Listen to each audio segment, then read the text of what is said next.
अस्सलाम वालेकुम स्टूडेंट्स। आज हम जो लेक्चर करेंगे वो लेक्चर नंबर 3 है। फर्स्ट और सेकंड पे लेक्चर के अच्छे आपने रिस्पॉन्स दिया और thank you very much all of them. लेकिन आवाज़ में भी इसके साथ प्रॉब्लम थी, लेकिन आज कोशिश है कि इस वीडियो में आवाज़ की जो प्रॉब्लम है वो हम खत्म कर चुके। इंशाल्लाह कुछ लोग भी और इससे अच्छा करेंगे। सपोर्टिंग के लिए बहुत बहुत शुक्रिया। आज हम चलते हैं वो एक पोएम की तरफ। That name is speak gently. Speak gently का मतलब होता है साइंसगी से बोलना, इत्मीनान से बोलना, प्यार मोहब्बत से बात करना। जैसे मैं करता हूँ, ठीक है भाई, कितने प्यार मोहब्बत से बात करता हूँ, तो वैसे ही बात में क्या करें, उसको कहते हैं स्पीक जेंटली। भूल जाए तो समझ जाएगा जैसे प्रकाश बात करते हैं वैसे ही कर लिया जाए तो स्पीक जेंटली हो जाएगा। ठीक है, मजाक करो। आगे चलते इसको लिखा किसने, किस कौन से शायर ने लिखा, उस शायर का नाम देखते हैं।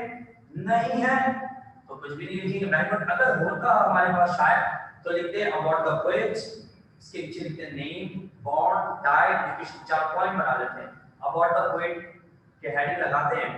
हर लगाने के बाद नेम एक पॉइंट, बॉर्न कब पैदा हुए, डाइड कब इंतकाल हो गए, एजुकेशन क्या उनकी तालीम है वो देख लेते हैं। अगर है तो, नहीं है तो छोड़ देंगे। आइए देखते हैं। अनोनिमस, अजनबी, मतलब कोई शायर नहीं है, मतलब किसी ने इस नज़म को यहाँ पर लिखा और उसे डेडिकेट कर दिया। कहा कि भाई ठीक है, अच्छा ठीक है, कोई बात नहीं। स्टेंजा नंबर 1 की हेडिंग अबाउट द पोएम की हेडिंग लगाएंगे। अबाउट द पोएम की हेडिंग लगाओगे आप, ठीक है, साइड, और स्टेंजा नंबर 1 लगाओ।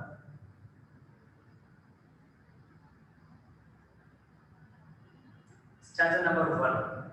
अब इसके अंदर रेफर टू द कॉन्टेक्स्ट है वो लिखेंगे और उसके बाद एक्सप्लेनेशंस है। रेफर टू द कॉन्टेक्स्ट क्या लिखोगे आप कि this poem is taken our English book syntax Jamshoro. The poem name is speak gently, written by anonymous. ठीक है, उर्दू में कह रहा हूं कि इस पोएम को हमारे उर्दू की दर्सी किताब सिंटैक्स बुक से ली गई, जामशोरो से ली गई। और क्या हमारे किताब के नज़म स्पीक जेंटली है जिसको किसी अजनबी ने लिखा नाम के बने। अब स्टैंडर्ड नंबर 1 आ जाए तो एक्सप्लेन, पहले पढ़ लेता हूं फिर एक्सप्लेन करें। स्पीक जेंटली, लिखने वाले ने कहा कि बात जो है बड़ी साइंसगी से करो, ठीक है। इट इज बेटर फॉर, क्योंकि ये काम ये बेहतर है तमाम चीजों से। अल्लाह ताला ने आपके मुंह पे ना जबान भरती नहीं की, जबान पर और दिल में, ताकि दिल और जबान जो है ना वो बड़े सख्त ना हो, सॉफ्ट हो। क्योंकि ये जबान जो है ना आपको बुरा भी बनाता है, आपको अच्छा भी। किसी के नजर में आपको इतना अच्छा कर देगा कि आपसे अच्छा कोई नहीं, किसी के नजर में इतना बुरा कर देगा कि आपसे बुरा कोई नहीं। तो अपने दिल को पहले सॉफ्ट रखो, मिठास रखो अपने लहजे पर और दिल पर एहसास रखो, माफ करने से। और जबान से किसी के लिए बुरी बात, कड़ी बात ना निकालो। कह तो जाओगे आप, लेकिन वो हमेशा के लिए होगा। चाहे वो गुस्से में कहो, चाहे जज्बात में कहो, वो कह गए लेकिन वो हमेशा के लिए छप रहे हैं। तो सोच समझ कर कहना है, तो इसलिए मैं सोच समझ कर कहता हूँ आप। तो speak gently is better for, कहा कि ध्यान से सुनो कि ये बेहतर है तमाम चीजों से कि आप साइंसगी से बात करें, ठीक। To rule by love than fear, कहा कि डर से ज्यादा मोहब्बत से चलाओ लोगों को, डरा धमका के नहीं। किसी भी चीज को फना करना हो, तबाह करना हो, तो मोहब्बत वो चीज है जहां मोहब्बत से सारे काम लिए जा सकते हैं। लेकिन अगर गुस्सा दिखाओगे, जज्बात में आओगे और डराओगे धमकाओगे तो वो काम बिगड़ जाएगा।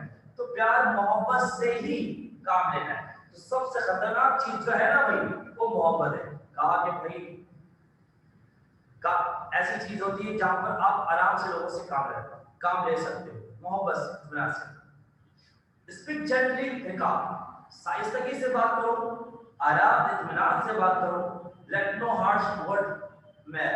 तो कहा कि कोई तल्ख अल्फाज ना इस्तेमाल करो।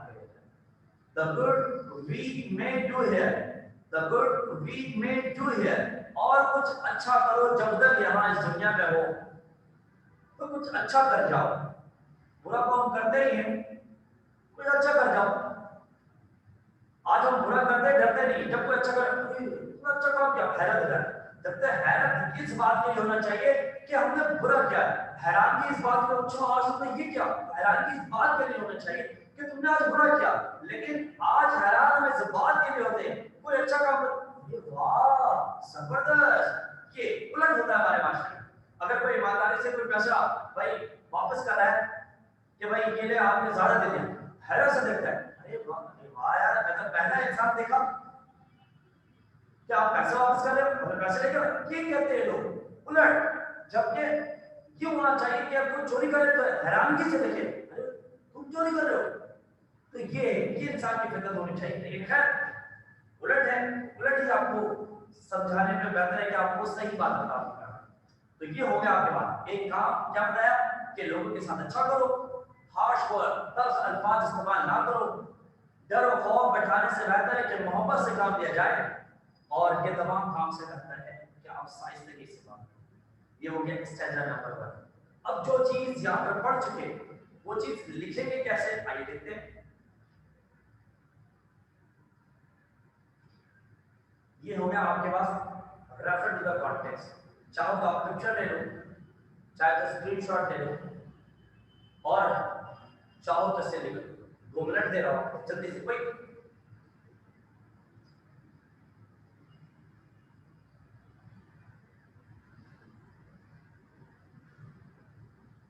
फर्स्ट पैराग्राफ, फर्स्ट एक्सप्लेनेशन यहां पर है, ये है एक्सप्लेनेशन। जो कुछ मैंने बात बताई वो यहां पर है।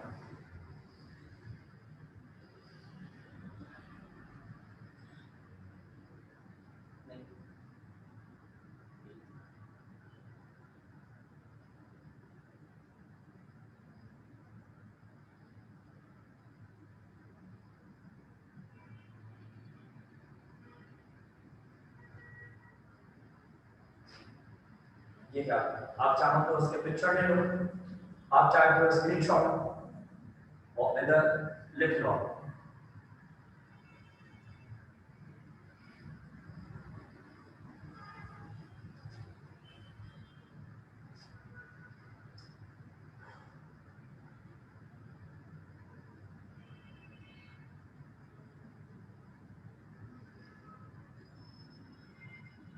ठीक है, आगे चलें।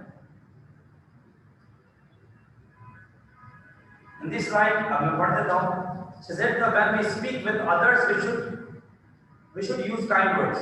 जब कभी भी किसी से बात करो, तो आप लफ्जों का चुनाव जो है वो अच्छा होना चाहिए। If we want to rule the people, अगर लोगों को चलाना चाहते हो, तो we should get their obedience by love, कि लोगों को मोहब्बत से चलाओ। Because obedience secured by love is better than what which is the result of fear. बजाय के डर और खौफ से लोगों को चलाए, तो ये बेहतर है कि लोगों को आप मोहब्बत दो। The author says, शायद ने मज़ीद कहा that we should use mild word, कि आप लफ्ज़ के तहत बनाओ, and not harsh and unkind words. तो ऐसे लफ्ज़ ना इस्तेमाल करो कि पत्थर से ज़्यादा आपको उस लफ्ज़ से चोट लगे, मार से थप्पड़ से ज़्यादा, थप्पड़ से डर नहीं लगता साहब, प्यार से डर लगता है। तो प्यार ये खतरनाक चीज़ है भाई। And unkind words, तो ऐसे लफ्ज़ का इस्तेमाल ना किया जाए, because harsh word may spoil our good deeds. हो सकता है आपकी इतना सा बात है आपके सारे किरे कराकर पानी फेर दे, हो सकता है वो सब खराब हो जाए। ये हो गया स्टैंजा नंबर 1। आइए हेडिंग लगाते हैं स्टैंजा नंबर 2। चलें स्टैंजा नंबर 2 की तरफ। आइए देखते हैं stanza number 2।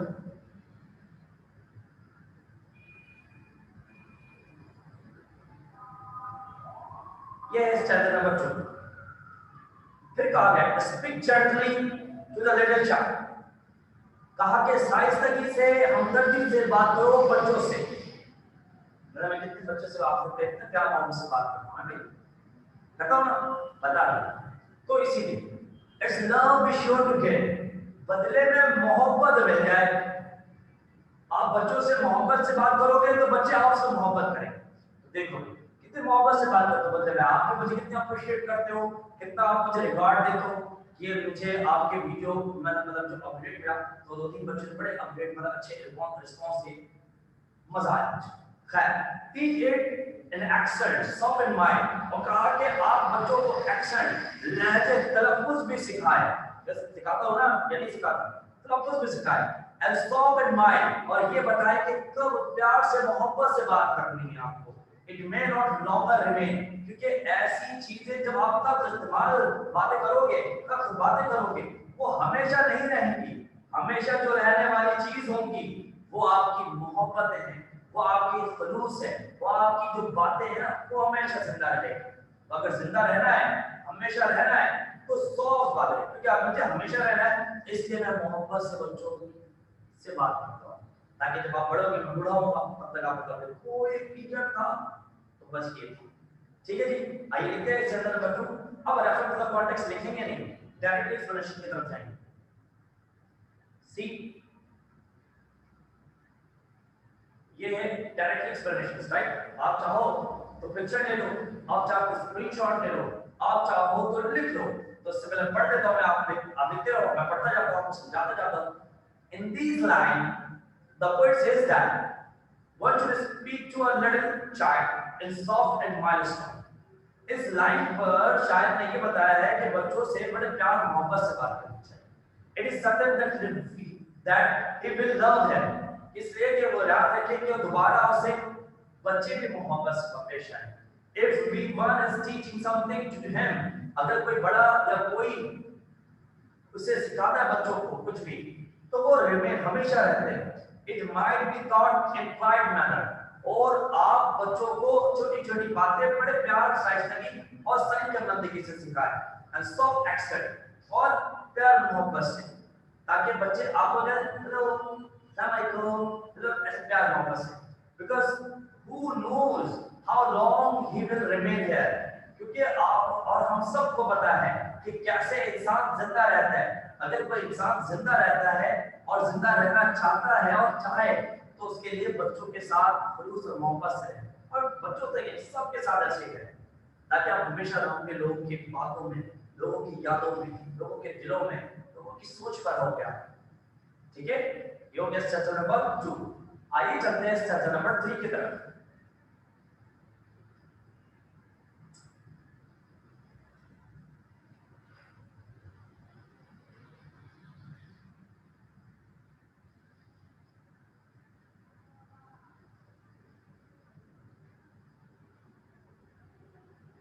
Yes, chapter number 3, speak gently to the aged ones। मैंने अभी आपको कहा, क्या कहा? बच्चों से नहीं, बड़ों से भी। तो ये कहा चैप्टर नंबर 3 में कि आप जो बूढ़े हो जाए, बुजुर्ग हो जाए, उनसे भी आप सलीकामंदी और ढंग से बात करें। तो हम उससे ढंग से बात करें, बूढ़ा तो नहीं हो गया, लेकिन एक में बड़ा, मैं कहा हम हमारे डाल।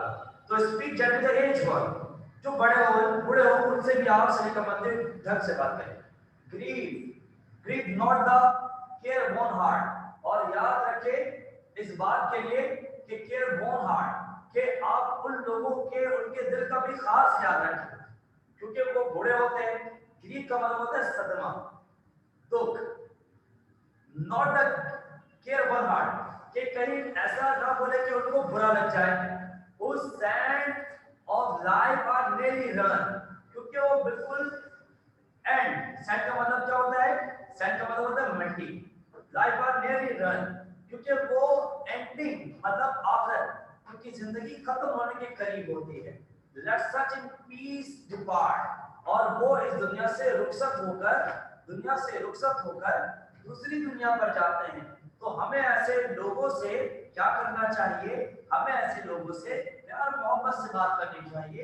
इवन वो बूढ़े होते हैं, बुजुर्ग होते हैं, तो उनको रिस्पेक्ट के साथ साथ उनके साथ सही से बात करनी चाहिए, ढंग से बात करनी चाहिए, ताकि क्योंकि वो इस दुनिया से दूसरी दुनिया में जाते हैं और ये बिल्कुल अपने मौत के करीब होते हैं, और इसलिए हमें वो ज्यादा रिस्पेक्ट करनी चाहिए। लेकिन आज के बच्चे ऐसा नहीं करते। आज के बच्चे बड़ों के साथ, बूढ़ों के साथ, सबके साथ मजाक बनाते हैं, तफरीक करते हैं। तो भाई हाथ जोड़कर मैं कह रहा हूँ, बड़ों की रिस्पेक्ट करो। ठीक है, करोगे ना भाई? यही सबक है, यही तालीम आपको सिखाती है। एजुकेशन आपको एक सोच बिल्ड करती है ताकि आप बता सको और हमारे टीचर ने हमें कुछ सिखाया है, आप अपने टीचर की सोच को आगे बढ़ाओ, तब कुछ सीखा आपने, वरना आप वहीं के वहीं रह जाओ। ठीक है, आइए देखते हैं स्टैंजा नंबर 3।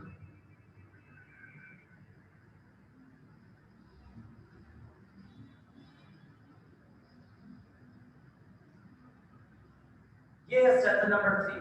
जो बातें मैंने आपको बताई वो यहाँ पर मौजूद है। In this line poet says that the senior citizen, मतलब बूढ़े को का एज, बूढ़े को we spoken in quiet manner, उनके साथ ध्यान से और सलीके मंदी से बात करें, प्यार मोहब्बत। One should use kind words while speaking to them, और जब कभी भी उनसे बात करें तो आप उनसे सलीके से ढंग से बात करें। They are already stand and tired, क्योंकि वो जिंदगी से थके हारे होते हैं, बड़े मायूस होते हैं। सो they may not be sudden, कि उनको कोई दुख और सदमा ना पहुंच जाए। They have completed their time, क्योंकि उनका वक्त करीब आ चुका होता है, वो अपने वक्त गुजार चुके होते हैं और हियर दिस वर्ल्ड, और इस दुनिया से रुखसत होने वाले होते हैं। They are here for very brief time, अब वो बहुत कम वक्त अपनी जिंदगी यहाँ रह जाते हैं, इसीलिए so they may be allowed to leave this world in the present mode, ताकि वो जिंदा रहे और हमेशा खुशगवार मूड में रहे आपके साथ। तो बूढ़ों के साथ, बुजुर्ग के साथ, जो एजेड है उनके साथ आप बड़े सलीका मंदी और ढंग से। अब चलते हैं आखिरी स्टैंजा की तरफ, स्टैंजा नंबर 4। अगर आप नहीं लिख पाए तो आप इसके स्क्रीनशॉट ले लो, पिक्चर ले लो, राइट, या तो लिखना चाहे लिख लो। अब फिर हम आगे चलते हैं स्टैंजा नंबर 4 एंड लास्ट आखिरी स्टैंजा पर चलते हैं, और फिर वहां पर हम ये जानेंगे कि इस कहानी, इस नज़म का जो एंड है वो क्या है। ऐसे तो सारी बातें तो बहुत ही आला है, बहुत ही अच्छी बात है सारी चीजें। आइए चले फिर स्टैंजा नंबर 4 एंड लास्ट।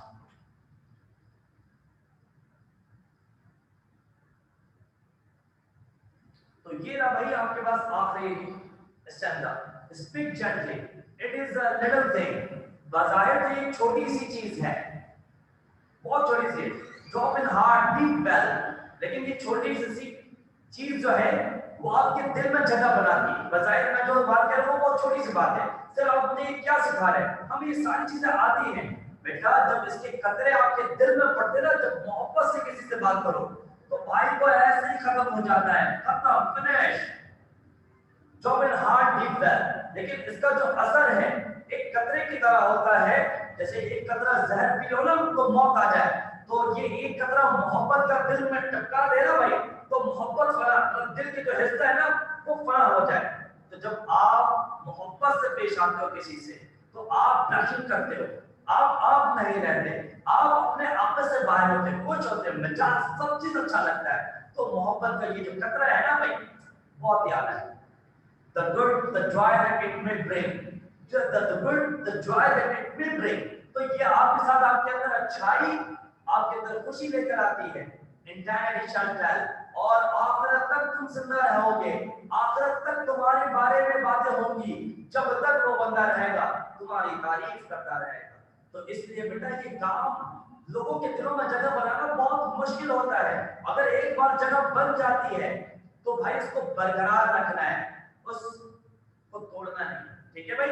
और दिल में रहने वाले के दूसरे लोगों के साथ उसे तंग नहीं करना है, सही, तो दिगर लोगों के साथ लड़ाई नहीं करना है। तो दिल में अगर किसी के चले गए तो ठीक है, अपनी जगह बरकरार रखो, किसी और से लड़ने झगड़ने की जरूरत नहीं, ठीक है। ओके आगे चलते हैं। एसेंस नंबर 4 एक्सप्लेन पर चलते हैं। इंटरनेट कहते हैं आखिरत को भाई, तो आइए एक्सप्लेन करते हैं। In this poet, in this line poet says that, शायर इस लाइन पर कहते हैं the kind word for this theme insignificant, कहा कि ये जो अल्फाज होते हैं वो दरअसल वो हमेशा रहते हैं, but they have magical effect on people, और ये असर दिलों पर होता है। मुंह से कहते हो असर दिल पर होता है, because kind words touch the part of human heart, क्योंकि जो दिलकश खूबसूरत अल्फाज जो होते हैं वो इंसानों के दिल तक रसाई रखती है, लोगों के दिल तक पहुंचती है। The reward of speaking gently will be gained in the next word।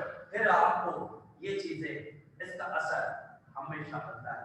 जब आप दुनिया से रुखसत तो हो जाओगे लेकिन हमेशा यादों में जिंदा रहोगे, हमेशा लोगों के बातों पे जिंदा रहोगे, हमेशा लोगों के सोच पर जिंदा रहो। ये हो गया आखिरी बात। ठीक है मेरे बच्चे, तो यहाँ पर आपके ये पोएम भी खत्म होते हैं और आपके थर्ड लेक्चर भी मुकम्मल होते हैं। जो कोई भी किसी को भी कुछ भी प्रॉब्लम हो, आप ग्रुप में आकर अपनी परेशानी को बता सकते हो, ठीक है। और ये सारी चीजें लिखकर आप हम पर स्टैंड भी कर सकते हो। अपना बहुत सारा ख्याल रखिएगा। फिर मुलाकात करेंगे लेक्चर नंबर 4 पर। तो ये लेक्चर नंबर 3 यहाँ पर मुकम्मल है। अल्लाह हाफ़िज़, टेक केयर, बाय बाय।